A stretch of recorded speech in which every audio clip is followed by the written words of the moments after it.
location 57. The surgeon will see you now. 57. 57. 57. 7. Guess I better get going. Hello, this is Ryan the Comm. When I was first watching The Amazing Digital Circus, I was pulled in by the idea that the story brought to the audience. Existential crisis mixed with humor and horror, all packed into a well-stylized 3D animated cartoon. But as I continued to enjoy the show, I didn't quite notice this certain dominating number in the series. That was until I started doing these Digital Circus videos, and then one viewer, M's Arts and Anime, commented about how the number 57 was referenced across practically all of the episodes of the series. At first, they mentioned Caine's reference to 57. Silver White! I'm testing out a new AI in this one. It should be 57 times more immersive. And I was like, okay, quite the coincidence. Then M mentions the scoreboard revealing 57. Bazowie Zoo-Weewa! Another home run! And that makes 3 home runs in a row! Okay, well, it's just a coincidence, right? It also happened in episode 6 when Caine says, let's meet at the stage in about 5.7 minutes. Meet you guys up at the stage in, let's say, 5.7 minutes. Okay, consider my mind blown. So when I got the chance, I started really researching the significance of this number. Well then, it's hacking time.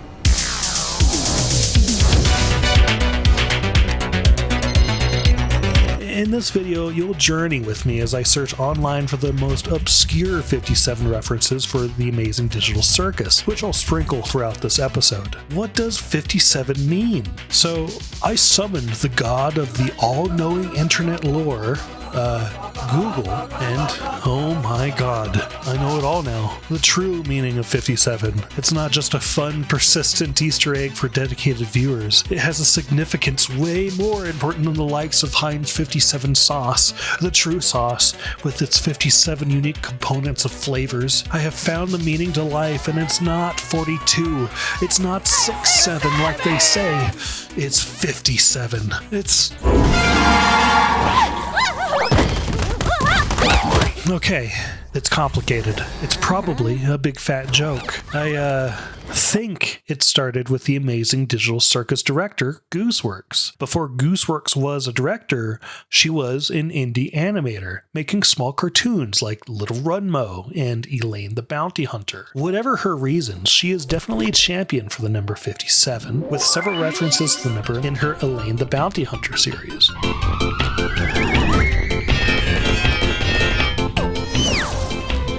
For Amazing Digital Circus fans, fellow theorist Pebzap did an excellent video about how Elaine the Bounty Hunter in episode 2 relates to abstractions. So if you are curious about that, check the link. Better yet, check out Gooseworx's animation for Elaine the Bounty Hunter 2. Oh, thank God you're okay. You didn't experience a game show in there, did you? And ever since the release of the Amazing Digital Circus, Gooseworx has been giving vague answers to fans about the number 57 ever since. I toured the whole of Tumblr and Twitter, scouring Gooseworx's posts, and I came across some very unique answers. The most immediate answer to the question of the number 57 is that while Gooseworx could have referenced the astrological meaning for 57, otherwise known as the angel number, she didn't. The angel number 57, astrologically, means adventure, creativity, manifestation, and personal and spiritual growth. It encourages you to trust your intuition, take practical steps towards change, and align your life with your higher purpose. Man could turn a 57-second story into a Greek tragedy. But no, Gooseworx says, funny 57 make me go whoa. Ugh. At the end of the day, it seems it's just an inside joke between friends. Okay, number 57. We will never know what it exactly means, but the fans must have some sort of answer here, so I'll make another attempt. As I searched Google for more clues, I came across a very unique cross post that Gooseworx made supporting the show Monkey Wrench. Please don't tell me we came all this way. A trip that took 2 full days of blue space travel, mind you, to some swamp-ass armpit of a solar system to protect a neurotic lunatic who thinks he's being haunted by a phantom fainting head! Mate, we're already here. We're doing it. And this show is also making references to 57. Says he needs us to escort him to Dock 57 on Oberon Station. There he can be free from Ghost Egg. His words, not mine. I ended up watching several episodes over the course of a few nights and ended up absolutely falling in love with the show. And yeah, nearly every episode features a reference to the number 57. They had to be onto something with this stuff. Why else would they make over 57 episodes of the same thing? Mr. Notebird, here you are. We escorted you to Dock 57.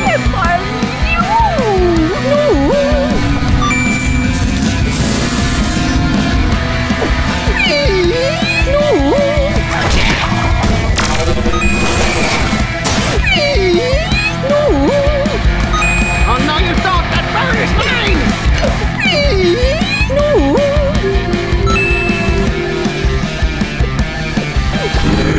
Yes, Mother. This little nugget's gonna solve all our problems. Monkey Wrench is an indie animated sci-fi series directed by Joshua Palmer about this mercenary duo, Shrike and Beebs, bumbling through space jobs featuring comedy, anime influences, and lore about extinct humans and galactic mysteries. And while I sincerely watched up to the most recent release, episode 5 in this case, I was no closer to seeing how 57 related to the references Gooseworx made in the Amazing Digital Circus. Whether we like it or not, all we are now is a bunch of cartoon characters. So, yeah, Gooseworx fibbed. She just wanted to help spread the word about Monkey Wrench to her fans, which honestly I appreciate, because Monkey Wrench is actually good. And again, you should watch it. Gooseworx even voices one of the characters. What is mercenary? Who they? What do?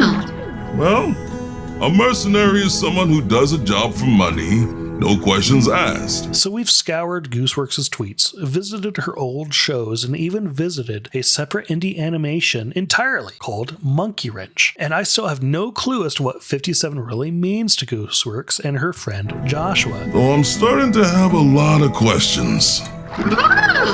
I really do think it's meant to be an inside joke, but just because the meaning is ultimately lost on the viewers and lost on me, it doesn't mean we can't prescribe our own meaning. The last thing I want to do, of course, is intrude on people's inside jokes, but can you really call it an inside joke when this joke is used on a publicly released animation series?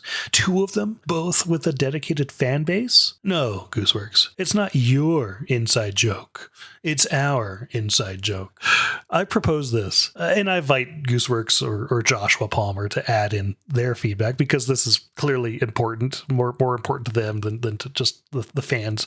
I think any indie animation should place a reference to the number 57 in solidarity with the community, the medium that they are a part of. Perhaps we could simply state that the number 57 represents the many flavors, spices, and styles that indie animation brings to us today compared to the more curated approach from animation studios like Disney. It's all relative anyway. The important part is that any reference to 57 would mean a nod to other animations that would insert the number into their releases. You just add it on anywhere, like Heinz 57. Whoa! Clean up on aisle U! I'm on it, boss! Just look at Monkey Wrench, for example. Why are you like this? In an article from toonboom.com, Monkey Wrench creator Josh Palmer says, as far as I know, the animators are all freelancers just like me. They have themselves all dotted around other projects. A couple of them that work on Monkey Wrench are also working on Farfetch'd or Lackadaisy. It's neat how the indie animation sphere is very tight-knit as well. You'll find all sorts of animators working on all different projects. Now keep in mind, Lackadaisy was recently picked up by the same production company that picked up Gooseworx, the Amazing Digital Circus. They they picked up Lackadaisy. That's right, we are so excited to officially announce that we've partnered with the Lackadaisy team to produce and bring you guys the Lackadaisy animated series. How are us to go on?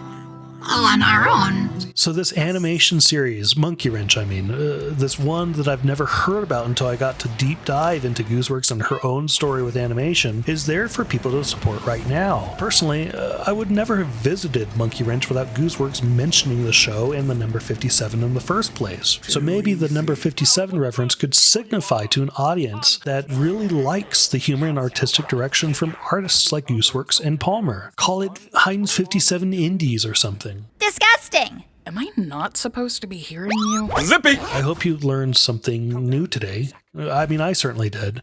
I'm a huge fan of stuff like this, so if anyone has any other indie animation that they want me to talk about, or small-scale indie lore that you think I haven't heard of, comment below. This is Ryan the Comm. Thank you for watching. I'm sorry, what?